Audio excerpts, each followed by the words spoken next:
बिस्मिल्लाहिर्रहमानिर्रहीम। अस्सलाम वालेकुम। कैसे हैं सब लोग? उम्मीद करता हूँ सब लोग खैरियत से होंगे। ये हमने शुरू किया था फर्स्ट ईयर बायोलॉजी का चैप्टर नंबर 5। उसमें आज जो हमारा टॉपिक है जिसको हम डिस्कस करेंगे बेसिकली आज हम देखेंगे life cycle of HIV।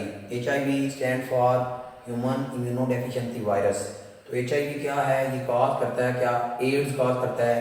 Ads क्या है, एड्स की अलामात क्या हैं, इसको हम एड्स के स्ट्रक्चर को हम इससे पहले वाले पार्ट में क्या कर चुके हैं, डिस्कस कर चुके हैं।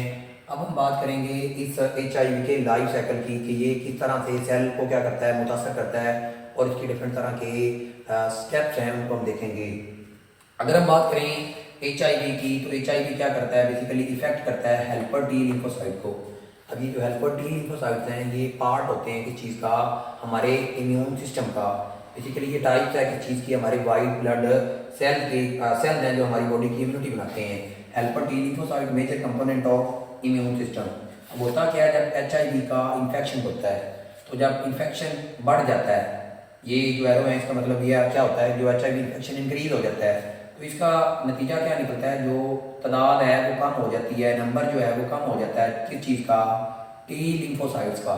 अब ये जो टी लिम्फोसाइट्स हैं बेसिकली जब इनकी तादाद कम हो जाएगी तो इसका रिजल्ट क्या निकलेगा, इसका रिजल्ट ये निकलेगा कि हमारी बॉडी का जो इम्यून सिस्टम है वो क्या फेल हो जाएगा। तो जब हमारी बॉडी का इम्यून सिस्टम फेल हो जाएगा तो जो सारी अलामत हमने पीछे डिस्कस की एड्स की, वो सारी की सारी क्या होना शुरू हो जाएंगी, अपीयर होना शुरू हो जाएंगी।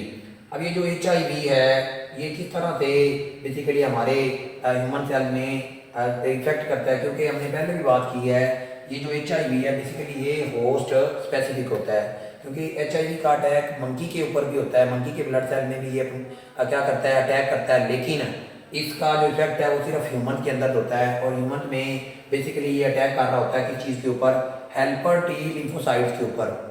अब ये जो हेल्पर टी लिम्फोसाइट का ये एक सेल ड्रा किया हुआ है इसके ऊपर, ये बेसिकली अटैक हुआ है किस चीज़ का, वायरस का, HIV का। तो सबसे जो पहला स्टेप है वो क्या होगा, अटैचमेंट, एंट्री एंड अनकॉइलिंग। सबसे पहले आके ये जो वायरस है ये क्या करेगा, इस होस्ट सेल के ऊपर स्पेसिफिक तरह के कुछ रिसेप्टर मौजूद हैं, उन रिसेप्टर्स को बोला जाता है CD4 receptor. CD4 stand for cluster designation receptors हैं जो क्या करते हैं, इन टी लिम्फोसाइट की साइट के ऊपर मौजूद होते हैं, और यहाँ पे आके क्या होता है, बेसिकली HIV क्या होता है, यहाँ पे आके अटैच होता है। जब अटैच हो जाता है तो सबसे पहले ये क्या काम करेगा, साइटोप्लाज्म में आ जाएगा। साइटोप्लाज्म में आने के बाद इसका ये जो कैप्सिड है जिसकी शेप होती है बुलेट शेप होता है या कॉनिकल फ्लास्क शेप होता है, तो ये इसकी बॉडी के अंदर हमने देखा था कि इसकी बॉडी के अंदर एक एंजाइम होता है न्यूक्लियेज। तो ये न्यूक्लियेज क्या करेगा, इसके कैप्सिड को तोड़ देगा।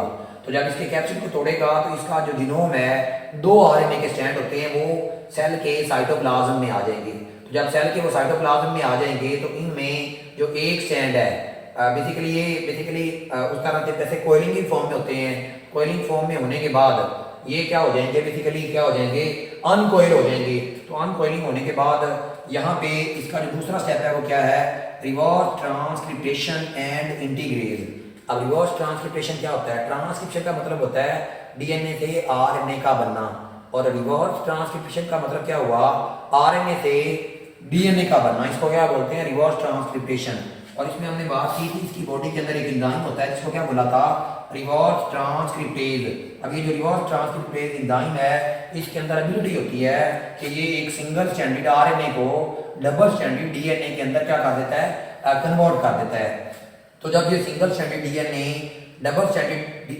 Single standard RNA double standard DNA के अंदर कन्वर्ट होगा, तो इसमें एक जो स्टैंड है वो RNA का स्टैंड होगा, दूसरा जो स्टैंड है वो किस चीज़ का होगा, DNA का स्टैंड होगा। तो ये एक बनेगा मॉलिक्यूल जिसको बोलेंगे RNA DNA हाइब्रिड मॉलिक्यूल होगा।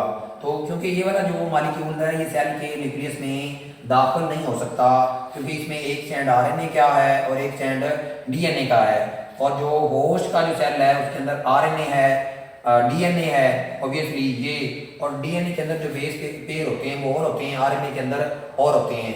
RNA के अंदर थायमिन होती है और DNA के अंदर थायमिन होती है, और RNA के अंदर क्या होता है, यूरासिल होता है। तो इस वजह से इनकी इंटीग्रेशन नहीं हो पाती, तो जिसकी वजह से ये वाला जो स्टैंड है ये भी टेम्पलेट के तौर पे काम करेगा जो नया स्टैंड बना था। और जो पहले वाला स्टैंड है वो सेल के साइटोप्लाज्म में क्या हो जाएगा, डिग्रेड हो जाएगा, टूट जाएगा। तो ये जो डीएनए का स्टैंड है ये क्या करेगा, अपने साथ एक नया स्टैंड बनाएगा। तो ऑब्वियसली ये वायरल का डीएनए बना देगा। अब ये सिंगल स्टैंडर्ड डीएनए से क्या हो जाएगा, डबल स्टैंडर्ड डीएनए बन गया। अब ये जो डीएनए है ये क्या करेगा, पेनिट्रेट हो जाएगा, दाखिल हो जाएगा किस चीज के अंदर, सेल के न्यूक्लियस के अंदर। सेल के न्यूक्लियस में क्या चीज पड़ा हुआ है, सेल के न्यूक्लियस में होस्ट का क्रोमोसोमल डीएनए पड़ा हुआ है। तो उस क्रोमोसोम के साथ ये वाला जो डीएनए है जाके क्या बन जाएगा, अटैच हो जाएगा। तो इस डीएनए के साथ अटैच होने को क्या बोलते हैं, इसके अटैच होने को बोलते हैं प्रोवायरथिस। इसको भी क्या बोलते हैं, प्रोवायरथिस। अब इस डीएनए से एक सिंगल स्ट्रैंडेड आरएनए बनेगा। बेसिकली इस प्रोसेस को क्या बोलेंगे, ट्रांसलेशन बोलेंगे। और ये जो आरएनए है इस न्यूक्लियर पोर के जरिए सेल के साइटोप्लाज्म में आ जाएगा। तो थर्ड स्टेप पे क्या होगा, वायरल आरएनए ये फॉर्मेशन होगी एंड प्रोटीन सिंथेसिस। जैसे ही ये सेल के साइटोप्लाज्म में आएगा तो ये क्या करना शुरू कर देगा, सिंथेसिस करना शुरू कर देगा। वायरस की क्या होगी, जो डिफरेंट तरह की प्रोटीन है जिसको इसने क्या करना है, कवर करना है। तो अपने सराउंडिंग में ये क्या बनाएगा, एक कैप्सिड बनाएगा। बेसिकली कैप्सिड भी एक प्रोटीन है जिसकी हमने बात की थी। वो कौन सी प्रोटीन है, P24 है। तो ये इस तरह से कैप्सिड बनाना शुरू कर देगा और डिफरेंट तरह के वायरस के सराउंडिंग में क्या बनना शुरू हो जाएगा, कैप्सिड बनना शुरू हो जाएगा। तो अल्टीमेटली जब इसकी कॉपी बहुत ज़्यादा हो जाएंगी तो लास्ट स्टेप क्या होगा, असेंबली का मतलब होता है अलग होना। ये क्या होगा, अलग होगा एंड रिलीज। सेल की प्लाज्मा मेम्ब्रेन के पास जाएगा। तो जैसे ही सेल की प्लाज्मा मेम्ब्रेन से बाहर निकलने लगेगा, सेल की प्लाज्मा मेम्ब्रेन से लिपोप्रोटीन को लेते हुए अपने सराउंडिंग में एक कवर बना लेगा लिपोप्रोटीन का या इमेल्ट बना लेगा।